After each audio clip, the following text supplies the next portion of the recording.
ওম গণেশায় নমঃ। নমস্কাৰ প্ৰিয় শ্ৰোতা দৰ্শক সকলোৰে নিশ্চয়কৈ ভাল। আপোনালোকৰ প্ৰত্যেকটো দিন সমৃদ্ধিৰ দিন হওক, প্ৰত্যেকটো ক্ষণ আনন্দৰ ক্ষণ হওক। আপোনালোকৰ মনে বিচৰা আকাংক্ষাই বাস্তৱায়িত হওক। আপোনালোকৰ সপোন মনে বিচৰা আকাংক্ষাই লাভ কৰক পূৰ্ণতা। এয়াই প্ৰাৰ্থনা মা ভগৱতী মা কামাখ্যাৰ শ্ৰীচৰণত অজস্ৰ প্ৰণিপাত। ২৭টাকৈ বছৰৰ অন্তত একচন মুডত আহিব শনিগ্ৰহ। শনিগ্ৰহৰ একচন মুড আৰু শনিগ্ৰহৰ একচন মুড অহাৰ লগে লগে বিশেষভাৱে তিনি ৰাশিৰ ভাগ্যত চমৎকাৰ হিচাপে প্ৰমাণিত হ'ব। সৌভাগ্যৰ পিনে অগ্ৰসৰ হ'ব তিনি ৰাশিৰ ভাগ্য ফলাফল। তিনি ৰাশিৰ জাতক জাতিকাই লাভ কৰিব শনিগ্ৰহৰ অশেষ কৃপা দৃষ্টি।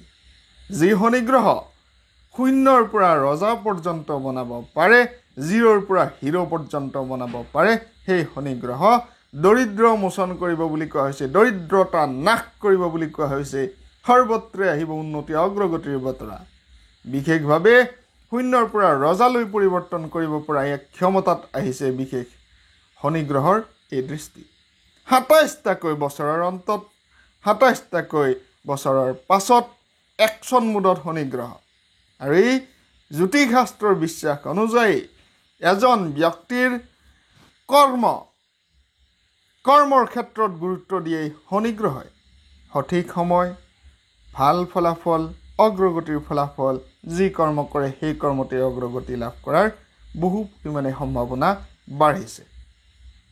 বিশেষভাৱে শনিগ্ৰহ যদি কোনো ব্যক্তিৰ অশুভ দৃষ্টিত থাকে, সেই শনিগ্ৰহই কিন্তু যিকোনো কৰ্ম কৰিলে সকলো কৰ্মতে বাধা বিঘিনি, বিভিন্ন প্ৰকাৰৰ অসুবিধা ইত্যাদি দেখা দিয়ে। যি নহওক, শনিগ্ৰহ সাধাৰণতে ন্যায়দাতা গ্ৰহ হিচাপেও পৰিচিত। ন্যায় দিয়ে। ন্যায়দাতা গ্ৰহ শনিদেৱ ২৭টাকৈ বছৰৰ অন্তত এক সুদৃষ্টি লৈ আহিছে, যাৰ বাবে শুভ মংগলময় ফলাফল লৈ আহিছে। জ্যোতিষশাস্ত্ৰ আৰু হিন্দু ধৰ্ম অনুসাৰে শনিগ্ৰহক সকলোতকৈ কঠোৰ গ্ৰহ হিচাপেও বিবেচনা কৰা হয়, যাৰ কাৰণে শনিৰ দৃষ্টিত বহুতেই ভয় পায় বা বিভিন্ন ক্ষেত্ৰত ভয় পাবলগীয়া কথাও আহি পৰে। যি নহওক, গোটেইখিনি কথা আপোনালোকক জনাবলৈ চেষ্টা কৰিছোঁ। দৰিদ্ৰ ব্যক্তিও ৰজালৈ পৰিণত হ'ব পাৰে, শূন্যৰ পৰা হিৰ' পৰ্যন্ত হ'ব পাৰে, শূন্যৰ পৰা ৰজা পৰ্যন্ত হ'ব পাৰে, জিৰ'ৰ পৰা হিৰ' পৰ্যন্তও হ'ব পাৰে। এই বিশেষ ফলাফলত বিশেষভাৱে শনিগ্ৰহৰ যি বিশেষ আঢ়ৈ বছৰ চাৰাচাতি ধাইয়া মহাদশা, এনে যদি আপোনালোকৰ শনিগ্ৰহৰ কুপ্ৰভাৱ আছে, সেই কুপ্ৰভাৱৰ পৰা পৰিত্ৰাণৰ হেতুকে ভিন্ন কৰ্ম কৰিব পাৰে। শনিগ্ৰহৰ অশুভ দৃষ্টিত যদি আপুনি আছে, অপৰাজিতা ফুল লওক। শনিবাৰৰ সন্ধিয়া সময়ত তিল তেলৰ চাকি বা মিঠাতেলৰ চাকি ক'লা শলিতাৰে আহঁতৰ গছৰ তলত সেই চাকি জ্বলাই আৰাধনা কৰক। অপৰাজিতা ফুলকেইটা দি সুদৃষ্টি আহিবলৈ আৰম্ভণি কৰিব। এনেধৰণৰ বহু কিছু ফলাফল আছে বা বহু কিছু উপায়ো আছে। এই উপায়সমূহৰ কথা মই মাজে মাজে ভিডিঅ'ৰ মাজলৈ লৈ আহোঁ, কেৱল আপোনালোকৰ সুবিধাৰ্থেই। শনিগ্ৰহৰ প্ৰতিকাৰ হিচাপে বিভিন্ন ধৰণৰ গ্ৰহ ৰত্ন ধাৰণ কৰিব পৰা যায়, কিন্তু জ্যোতিষী এজনৰ পৰামৰ্শ অবিহনে কিন্তু আপোনালোকে শনিগ্ৰহৰ প্ৰতিকাৰ ৰত্ন ধাৰণ নকৰিব। কেতিয়াবা কোনো ৰাশিৰ ব্যক্তিৰ যিমানেই শনিগ্ৰহৰ দশা বেয়াই চলি নাথাকক কিয়, যদি শনিগ্ৰহৰ প্ৰতিকাৰ ধাৰণ কৰিবলৈ যায় বিনা কাৰণত কোনো ধৰণৰ জ্যোতিষীয় পৰামৰ্শ নোলোৱাকৈ, তেতিয়া কিন্তু হিতৰ বিপৰীতেও তাৰ ফলাফল হ'ব পাৰে। সেয়া জনাই থোৱাটো ভাল। ভাগ্যশালী ৰাশিৰ তালিকাত প্ৰথম ভাগ্যশালী ৰাশি হৈছে তুলা ৰাশি। তুলা ৰাশিৰ জাতক জাতিকাসকলৰ শনিগ্ৰহৰ গোচৰ, জ্যোতিষশাস্ত্ৰৰ ফলাফল, গৱেষণা ইত্যাদিৰ ফলাফলত আপোনালোকৰ বিশেষ কোৱা হৈছে আপোনালোকৰ শনিগ্ৰহৰ গোচৰ তুলা ৰাশিৰ ষষ্ঠ ঘৰত আহিব। ষষ্ঠ ঘৰত অহাৰ লগে লগেই যি বিশেষ সৌভাগ্যৰ ফলাফল বা উপকাৰী হিচাপে প্ৰমাণিত হৈছে আপোনালোকৰ বাবে, সমূলি সৰ্বত্ৰে অগ্ৰগতিৰ ফলাফল দেখিবলৈ পাব। ৰৈ থকা কৰ্ম সম্পাদন হ'বলৈ আৰম্ভ কৰিব। সপোন বাস্তৱায়িত হোৱাৰ সম্ভাৱনা বহু পৰিমাণে বৃদ্ধি পাব। আনফালে নতুন দায়িত্ব, অংশীদাৰিত্ব, ব্যৱসায়, কৰ্ম বিভিন্ন ক্ষেত্ৰত অগ্ৰগতিৰ ভৰা হ'ব আপোনালোকৰ ফলাফল।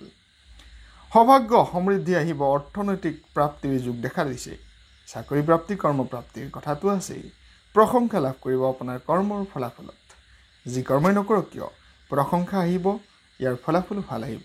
অমীমাংসিত কৰ্ম যদি আপোনালোকৰ কিছু আছিল, এনেধৰণৰ কিছু সপোন, সেই সপোনসমূহো আপোনালোকৰ বাস্তৱায়িত হোৱাৰ সম্ভাৱনা বহু পৰিমাণে বৃদ্ধি পাইছে। ভাগ্যশালী ৰাশি, দ্বিতীয় ভাগ্যশালী ৰাশিৰ কথা ক'ব বিচাৰিছোঁ। দ্বিতীয় ভাগ্যশালী ৰাশি বৃষভ ৰাশি, অৰ্থাৎ বৃষ ৰাশি। বৃষ ৰাশিৰ জাতক জাতিকাসকলৰ জ্যোতিষশাস্ত্ৰৰ গোচৰ অনুযায়ী, গৱেষণা অনুযায়ী, বিভিন্ন ক্ষেত্ৰৰ ফলাফল অনুযায়ী শনি গ্ৰহ গোচৰ বৃষ ৰাশিৰ একাদশ ঘৰত হ'ব বুলি কোৱা হৈছে।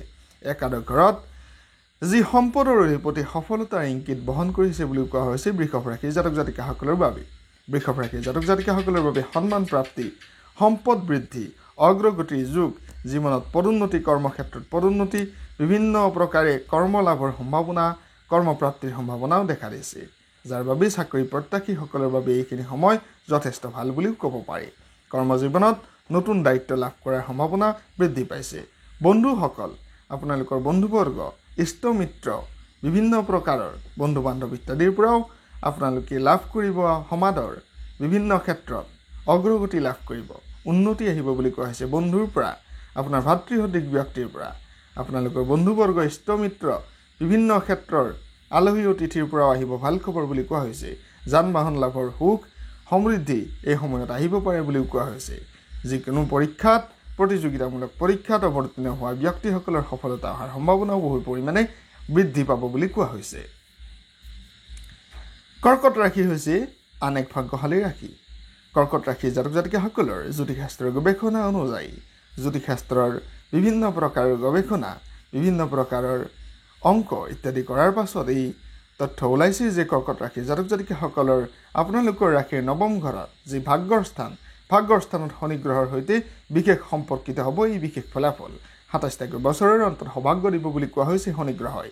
এই শনি গ্ৰহই সৰ্বতো প্ৰকাৰৰ উন্নতি লৈ আহিব বুলি কোৱা হৈছে, অৰ্থপ্ৰাপ্তিৰ যুগ দিব বুলি কোৱা হৈছে, সমৃদ্ধি দিব বুলি কোৱা হৈছে। উচ্চ শিক্ষা যিসকলে ল'বলৈ বিভিন্ন প্ৰান্তত, দেশৰ বাহিৰত, ৰাজ্যৰ বাহিৰত, বিভিন্ন প্ৰান্তত ঘৰ এৰি থাকিবলগীয়া হৈছে, তেওঁলোকৰ বাবেও বহু প্ৰকাৰে সুখ সমৃদ্ধি আৰু আশাৰ বতৰা আহিব বুলিও কোৱা হৈছে। বিশেষভাৱে স্বপ্ন, বিভিন্ন প্ৰকাৰৰ সপোন বাস্তৱায়িত হোৱাৰ সম্ভাৱনা দেখা দিছে। অৰ্থপ্ৰাপ্তিৰ যুগৰ লগতে যান বাহন প্ৰাপ্তি, কৰ্মপ্ৰাপ্তি, নিজৰ কৰ্মত প্ৰশংসা আদি লাভৰ সম্ভাৱনা দেখা দিছে। বিশেষভাৱে সফলতা আহিব বুলি কোৱা হৈছে। পাৰিবাৰিক জীৱনত সমৃদ্ধি আহিব বুলি কোৱা হৈছে, অগ্ৰগতি আহিব বুলি কোৱা হৈছে। স্বাস্থ্য ভালে থাকিব, সমৃদ্ধি আহিব, অগ্ৰগতি আহিব। সকলোৰে সমৃদ্ধি হওক, অগ্ৰগতি হওক, আহক উন্নতিৰ বতৰা। তাৰ কামনাৰে সামৰিছোঁ বিশেষ ৰাশিফল। ধন্যবাদ।